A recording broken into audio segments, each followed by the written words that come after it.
வணக்கம் மக்களே. கோப்பையை வென்றதை தொடர்ந்து அடுத்த ஐபிஎல் தொடருக்கு தயாராயிட்டு வராங்க ஆர்சிபி அணி. அந்த வகையில சிஎஸ்கே பிளேயர் ஒருத்தரை இப்போ ஆர்சிபி அணி வாங்க போறாங்களாமா.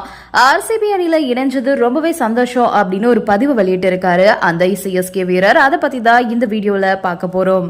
ஆர்சிபி அணியை பொறுத்த வரைக்கும் விராட் கோலியை தவிர்த்துட்டு அவங்களுடைய நட்சத்திர வீரர்கள் பெரும்பாலும் வெளிநாட்டை சேர்ந்தவர்களாகவே இருந்தாங்க. வெளிநாட்டு வீரர்கள் அதிகமா சார்ந்திருப்பதை குறைச்சிட்டு ஒரு கலவையான அணியை உருவாக்கணும் அப்படின்னு ஏலத்துல முன்னாடியே திட்டமிடப்பட்டுச்சு. அதுக்கு ஏத்தது மாதிரியே ஆர்சிபி அணி விராட் கோலி, ரஜாத் படிதார் மற்றும் யாஷ் தயால் இப்படின்னு 3 பேரை மட்டுமே ரீடைன் பண்ணி வச்சிருந்தாங்க. அப்பவே ரஜாத் படிதார் தான் கேப்டனா இருப்பாரு அப்படின்றது ஓரளவுக்கு எல்லாருக்கும் தெரிஞ்சது.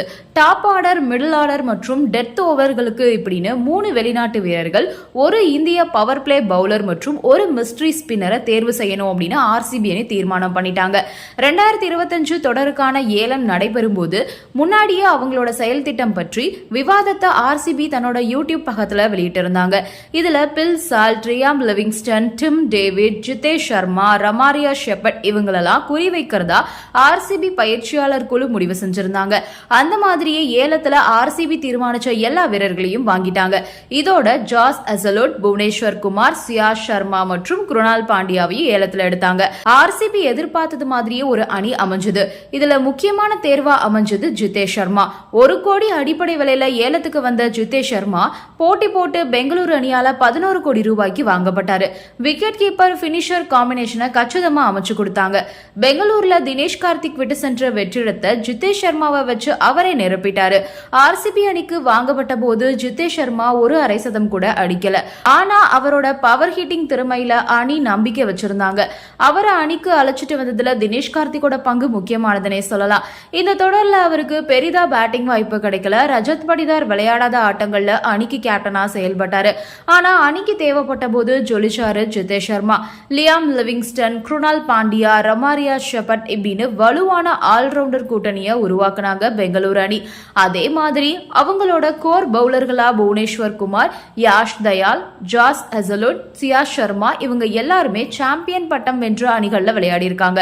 பிளே ஆஃப் சுற்றுக்கு தேவையான பிக் மேட்ச் பிளேயர்ஸ் காம்பினேஷனும் ஆர்சிபி அணிக்கு சரியா அமைஞ்சிருச்சு.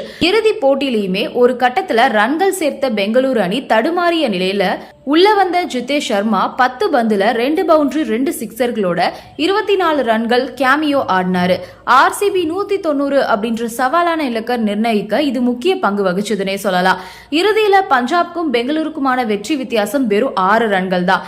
ஏல செயல் திட்டம் தொடங்கி அணியில யாருக்கு என்ன ரோல் இப்படின்னு வரையறுத்து கொடுத்தது வரைக்கும் தினேஷ் கார்த்திகோட பங்கு இருக்கு. தன்னோட 2வது கோப்பையை இந்த முறை பயிற்சியாளரா வென்ற தினேஷ் கார்த்திக் பெங்களூருக்கு 8 கனியா இருந்த வெற்றி கனியை பெற்று தந்ததுல முக்கிய பங்காற்றிருக்காரு.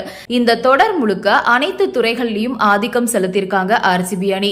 ஐபிஎல் அப்படின்ற மல்டி பில்லியன் டாலர் சாம்ராஜ்யத்துல ஆர்சிபியோட ஆதிக்க காலம் தொடங்கி இருக்கிறதன் அறிகுறியாதான் இதை நம்ம பார்க்கலாம். இந்த நிலையில சிஎஸ்கேல மாற்று வீரரா உள்ள வந்த டெவால் பிரேவிஸ ஆர்சிபி அணி வாங்கியிருக்கிறதா தகவல் வெளியாகி இருக்கு.